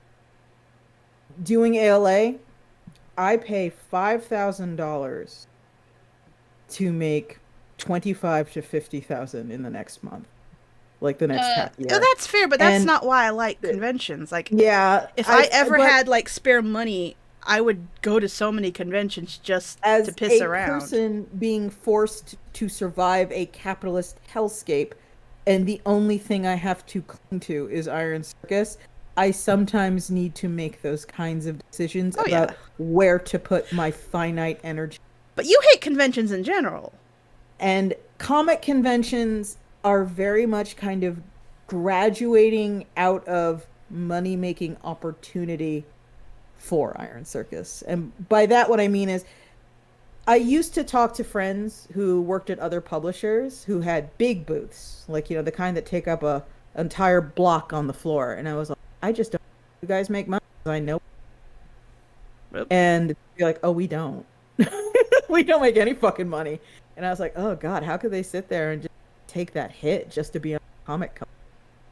But I get it now. I get it. And so while I don't think it would be a massive hit to say, do Emerald City and get one of those blocks, I don't think that'd be bad. I don't think it would be the end of us. At the same time, I'm weighing that against the same amount of effort put into ALA. Well, great. I need to become someone else's convention salesperson so I can keep going. I think the conventions that I would consider keeping Iron Circus present at would just change. Like, I would. Yeah, but that means I should probably double time. I should cheat on you, is what I'm saying. So I can do more conventions. Like, TCAF is good. SPX is good. There are a couple more that I would definitely send you. Like, I was so freaking happy, like, around, 2018 and 2019, because I was doing so freaking many. That's the thing. Yeah. It was the quantity. I was, eating it up, because, okay, I mentioned this in previous episodes. Well, you know what, screw it. I need to stop referencing previous. I'm assuming y'all don't know shit about me. Those don't exist anymore. They don't exist. They died. They're dead. I threw them in a compost heap or something. I don't know. I'll dig them out later. But, I live in a place called Clute, Texas. I am 3 hours drive away from the closest, friend I have. I am a 40-minute drive from the next biggest city that has, a bus. So, I'm very isolated, and conventions are kind of, have over, the course of the last, 4 or 5 years been the only way I see other comic people or friends at all. So that's kind of why I'm so attached to them, and why losing them through 2020 was just oh, cool, I just don't have friends anymore. Aww. Cool. And that's kind of why I'm so maybe once I move and I get to actually see people again, I'll also get sick of them. But I haven't reached that point that where everyone, I have so many friends who are I'm so sick of conventions, I don't want to have to do them anymore. I'm just not there yet, because going to conventions makes me feel alive. I'm in my zone at conventions. I'm just alive, and I'm so happy. That's why I was liking, I didn't even have to be making that much money. Basically what I made at Iron Circus was enough to save up a little, but also justify being there. And that was enough for me, because I was just alive. I loved to sell these books, even the books that aren't mine. I didn't give a shit. I was just happy. I was mingling and selling and talking to people. I loved it. I'm also really, I'm the asshole who likes customer service jobs. Oh God. The only reason I'm not waiting tables right now is because I'm physically and can't do it right now. I'm so tired and achy that I think I was reaching the point, I waited tables for 9 years straight, and with a few years break, and I just can't do it. The last time I waited tables, I thought my body wasn't gonna recover. I'm just old and tired, and I can't. But I love the job. I actually do talking to people and selling them stuff, and I don't know, I like interacting with people, and I like that my job is to make someone happy and comfortable and provide a service. And I like that kind of shit. And that's kind of a hard job. That's a hard job to get in comics, honestly, because a lot of comics is a very lonely job. Yeah, it is. Because you kind of just work by yourself all the time, and it's not great. I'm going to switch gears. I'm going to talk about positives. Okay, go for it. Talk about the good things going on. Last year I got an agent, so I have an agent now. Last year I also signed one of my comics, Starry Night, with Iron Circus, so that comic's is being made slowly. Yay! That's it. Just two good things happened in 3 years. Well, I don't know. I mean, things have been okay. I don't know. Things have been okay. I colored a book for Scholastic at the end of the year. Bled into the beginning of this year. So, Cool. Yeah. Playing with the big boys now. I guess. Big boys take a long time to pay you. Oh, Amanda. Let's not say anything we'll regret. Hey, that's not stopped anyone else here. Anyway, I would do work for them again. I'm just saying. Yeah. That's why it's like everyone's like, oh, that's such a cool job, and it's like, cool, yeah, it'll be cool in a few months probably. Yeah. When I have something to show for it. That's kind of what we as a group have been up to when we've been out of communication with y'all, and it's been an interesting pandemic. It's been an interesting pandemic as opposed to the previous pandemics we've well, I wasn't around for that one. But none of us were. Yeah. But yeah. I appreciate anyone who... Now on to the good tumbleweeds. Yeah, exactly. I just appreciate anyone who stuck with Iron Circus through this and still backs our projects and still buys our books and recommends them to other people. Because again, I mentioned this before, small press, it only exists because of word of mouth. And we're at that point now where it's like, I'm being told by my rep, you should start going to more European trade shows. You should start doing this. You should start doing that. And, I'm getting books translated into Spanish, getting books translated into other language, Korean. And, we're getting Eisner nominated course now. And it's great. And it's something I am grateful for, but I totally understand. I could not do it without my friends, and I could not do it without our readers. And I am just gross, eternally humbled and grateful. Eternally humbled and grateful. Also, my husband. I guess he's okay too. He's pretty okay. I like him. Okay. He is a gentle angel. He hasn't killed any of my D&D characters yet, so I guess he's fine.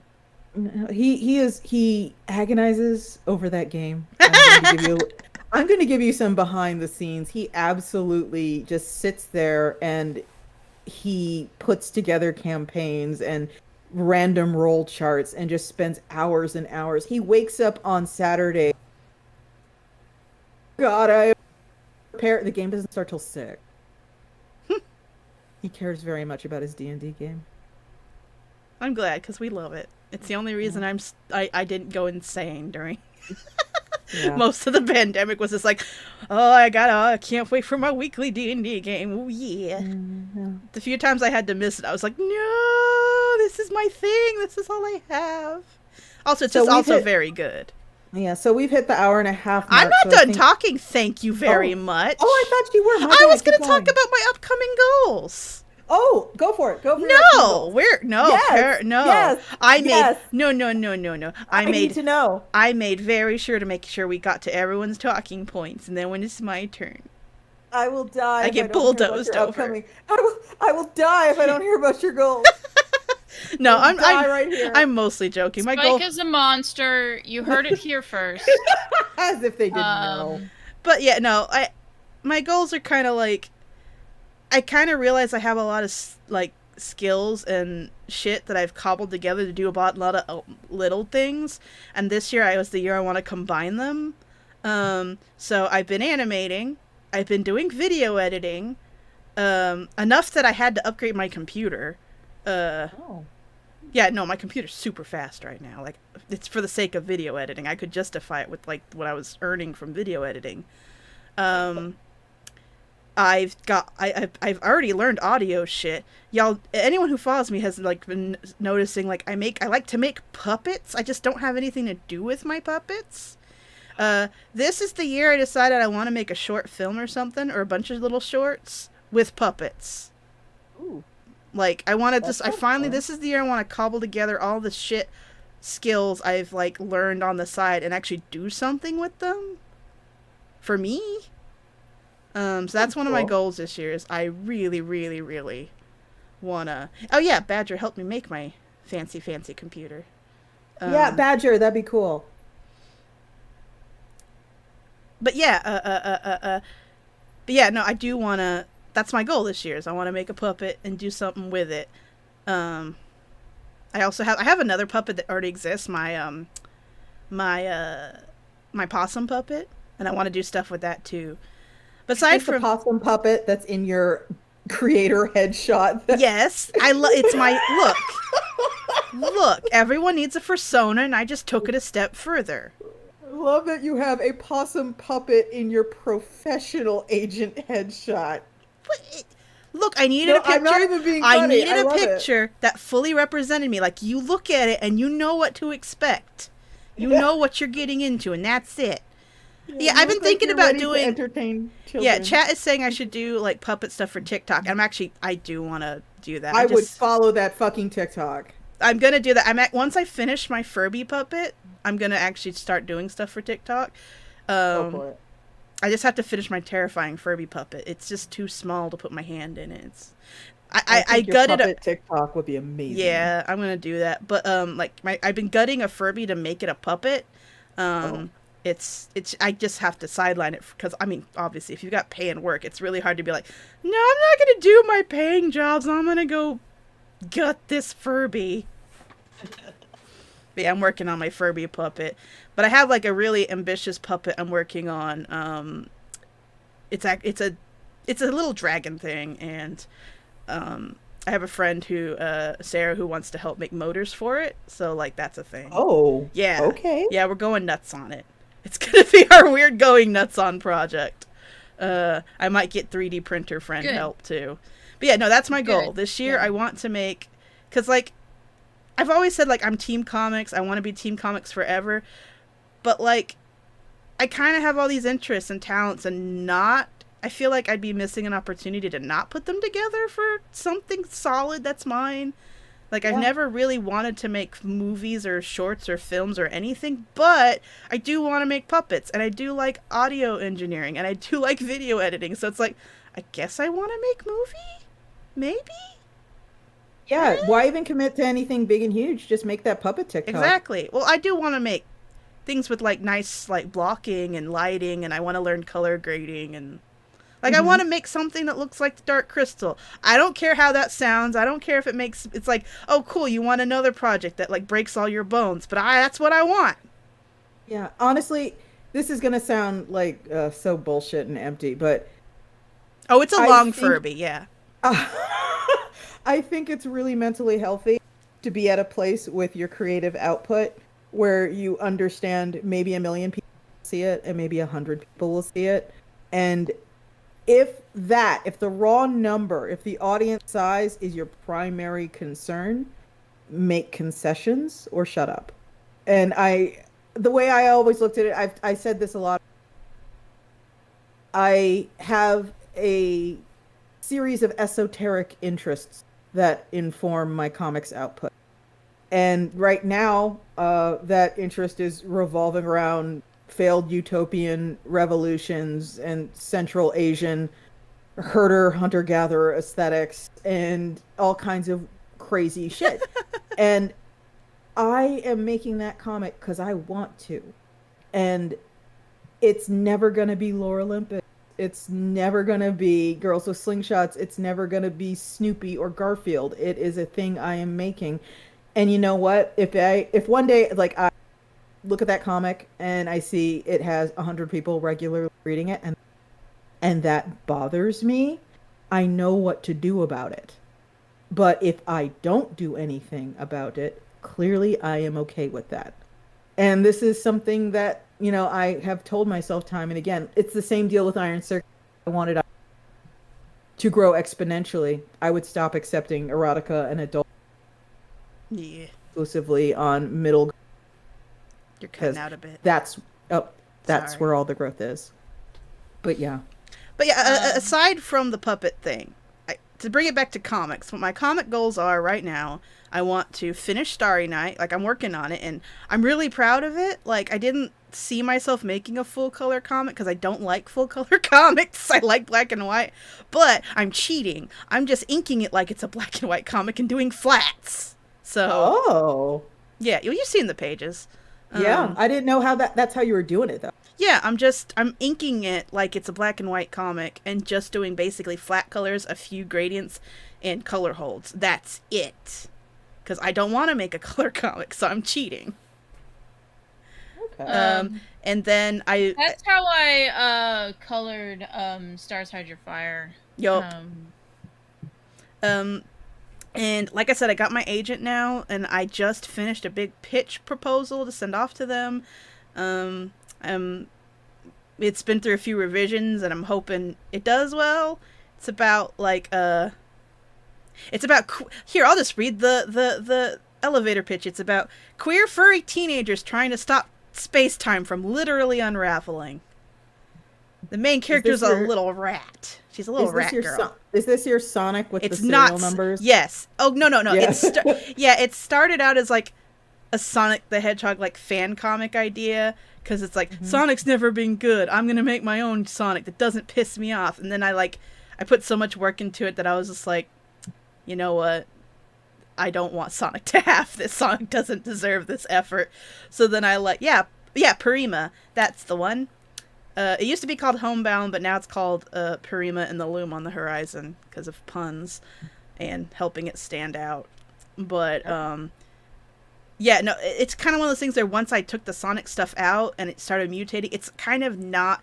There's a few elements where you can go, aha, I see where you got that. I see what you did there. But now it's changed a lot. Like my Shadow the Hedgehog is an angry, like, fluffy chinchilla. Yeah.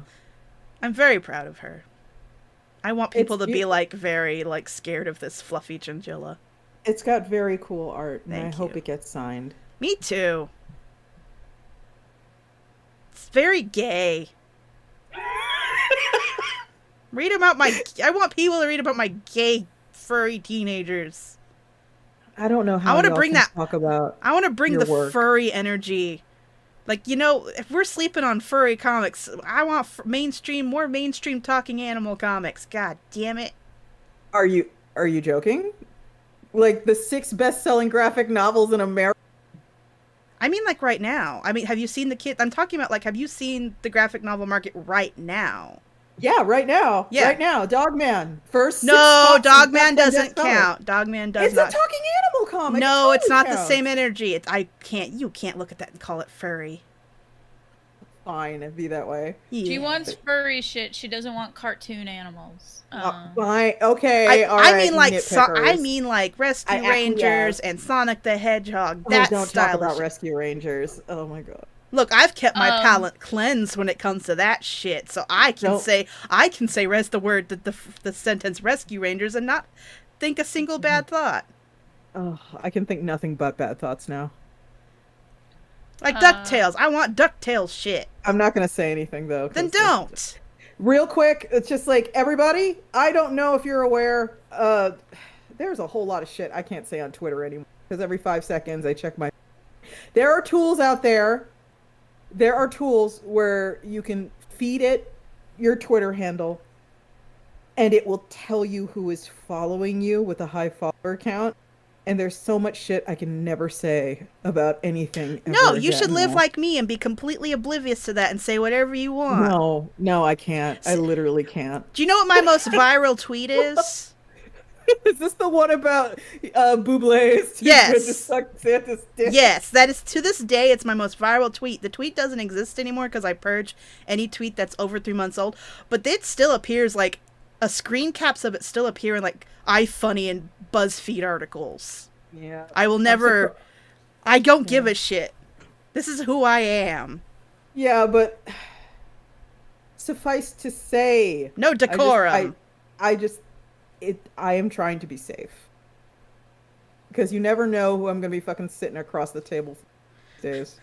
Weirder shit has happened to me. Whereas Kel's just like, I don't think we should recommend this internet personality's work.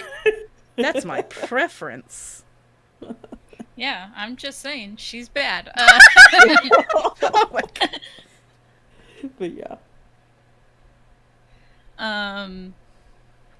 But I got an Iron Circus book. Amanda's coming out. beyond reproach. Yes. You know, that's actually, I'm actually like a giant baby. Spike's the one who's like in real life is like, I don't give a fuck. I'm the one who's like, I don't want to hurt nobody's feelings. Yeah, some I people don't want deserve nobody that. to be sad. I don't give a fuck, but I also don't share my opinion as much on Twitter. So I never shut the fuck up. Yeah. I manage to say a lot on Twitter without saying too much. I like to think. I think there are probably people who think I overshare on there. Guarantee you, I do not. I just love talking. There's shit that I will never tell you. Like, I did a live stream. I tried something I've never actually done before. I did a live stream like a week ago because I stopped live streaming and I just wanted to rip the Band-Aid off where I didn't know what I was going to do. Like, I don't have a plan. I don't know if I'm going to draw or play a video game. I actually just sat and talked for 2 hours. I didn't do anything else. That sounds nice. That's why, like, I've been streaming with Joe and Alina, because if I'm just drawing, I'll just sit there silently and draw. But if I'm talking to someone, like... No, like, I was by myself. I was 100%. It was just me talking to... That's how much I love to talk. I just talked to the people in the chat. I was by myself, hands empty, nothing to do, and just didn't shut up for 2 hours. Oh no, Badger looked up the Michael Bublé tweet. Yeah, that's my claim to fame, baby. Yeah. Okay. So how about now? How about we wrap up now? No, I don't want to. Well, too bad. We're gonna fucking wrap up. I'll just. Well, no. Really quick. I'm just gonna talk about what we're gonna do in the future. So, like I said, the show's gonna be kind of loosey goosey. We're going to in the future have like subjects per episode, but don't expect us to get like we might get super in depth, but don't expect it to be like this is how you make a webcomic like we did before. Like we might delve into that, but it also could be a variety show kind of thing for some episodes where we're going to talk about 3 subjects today. That kind of stuff. We're keeping it loose. And we don't know if we're gonna back up the audio. For example, like one of the reasons Dirty Old Ladies had to be edited is because, you know, we have different mics and different settings, and I would have to, like, if I were to edit this audio, like Kel's mic kind of picks up Kel like tapping and touching their Cintiq and stuff. So like that's stuff I would edit out, but it's like I don't want to edit. Yeah. That's the thing, I don't want to edit. Yeah, so that's the whole point of it being live, is that we don't want to edit it. And the point of it being kind of like on YouTube now, and just shut it off and upload it and then be done with it. Yeah, we kind of just want it. So we might rip the audio, but I don't want to rip the audio and then just let it, like, publish it as is, because it would make me feel weird, because I know the audio would need work. But I don't want to edit it. I'm tired, and... Yeah. This is the path of least resistance. Yeah, so we'll think about it. We'll figure it out. Yeah.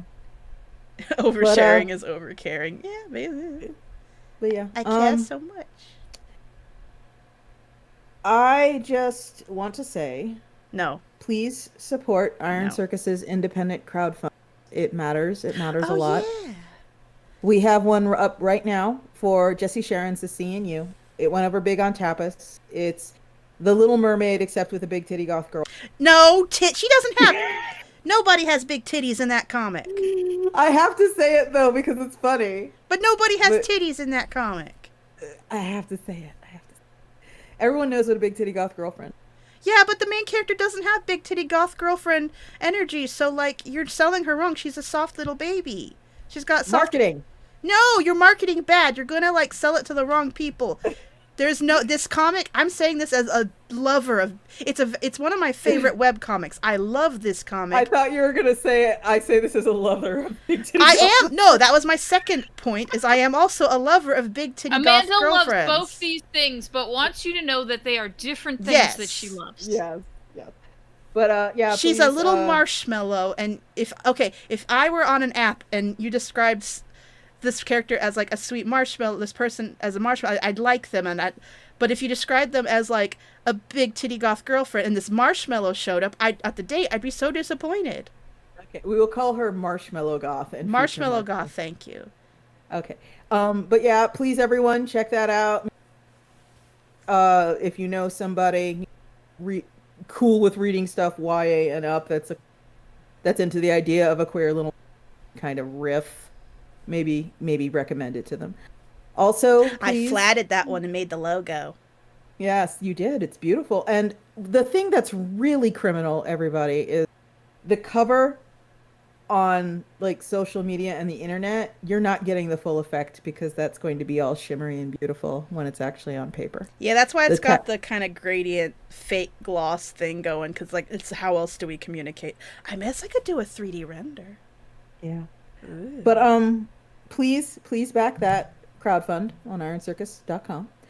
And also, please read my very slowly progressing, but nevertheless 33 pages in, webcomic about an illiterate Cossack elf ruining his life because I love delinquents in Central Asian clothes and the fucking October Revolution.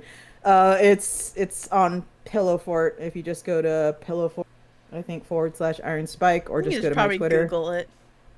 Yeah, just go to my Twitter, and the pinned tweet. It's right there, and I'd appreciate it if you read that. And also, before I leave, to firmly affix this particular podcast YouTube thing in time, it is Pride Month.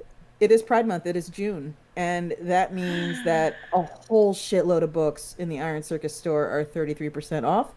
Because they feature queer characters. And a lot of the books that feature queer characters have queer creators. So it's like 2 for 1. Give your money to queer people. Give me $1. I'm gay. Yes. Give me $1. Stop scrabbling desperately at the ankles, large corporations for crumbs, and give your money to... It is the best possible use of your time. Give me $1. You can read My Gay Werewolves at kelmcdonald.com, and you can read my YA fantasy series You Are the Chosen One at patreon.com/kelmcdonald if you give me $1 a month. You should also check out my different streams all throughout the week at twitch.tv/kelmcdonald. Yeah, Kel stays busy. Yeah. You can see me draw all the That's why I made Kel the plate spinner. Yeah. Yeah. Lots of plates being spun over there. And yeah.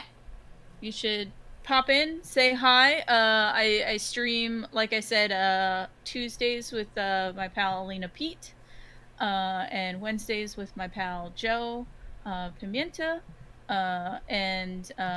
We just talk about like whatever we're watching or like working on, and then you should pop by Sunday to listen to Amanda and I talk about Taxi Driver and enjoy Amanda's suffering. You're gonna fucking hate it. For those who don't know, the premise of the show is like, as we have alluded to a lot, I haven't seen a lot of TV and movies. So a lot of stuff that's like permeated pop culture, I don't get those references, so we're just kind of burning through a list of movies, and Taxi Driver's up next because we're trying to sandwich the lighthearted and silly stuff with serious stuff. We're trying to like not do a whole bunch of one type of movie at once. Yeah. So I'm not Taxi Driver. It's like I'm not looking forward to it. So I guess tune in, listen to me squirm, and be a baby about it. Yeah. Hate it. You're gonna fucking hate it. I'm gonna.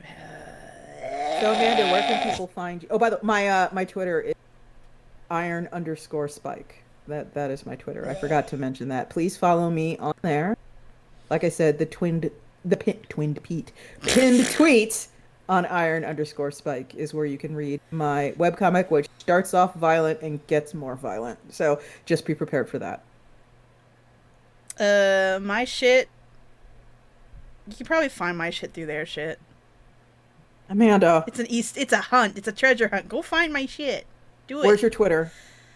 It's Amanda Gaffaday. I picked something that I have to spell. It's AmandaGaffeeAday. Maybe I should put those like under our names. Yeah, Amanda. That would be great because we're going to be doing this every Thursday. So we're going to be doing this all the time, and we're going to try and maintain an archive on the as for YouTube. As for supporting me as a creator, there's really not much you can do. I don't sell anything. I don't like do anything unless you're like a publisher who wants to publish my gay furry shit. I don't know, man. Subscribe and hit that bell so when we go live, you get. Oh, gross. We have to say that now, don't we? We absolutely do. No, I don't want to. Those words, you have to say that. I will never say those words. This is your life now. No. I will never say those words. Okay. Well, Amanda's in charge of hitting the button and turning. So I will leave it up to her. But thank you for coming, everyone. Thank you for actually having pretty decent numbers for our time back. This is really cool. Yeah. Thank you so much. Oh yeah, and these will be archived on the YouTube so people can watch it later. So if you're worried about missing future episodes, you can watch them after the fact. Smash that like button. Ugh. It causes me pain.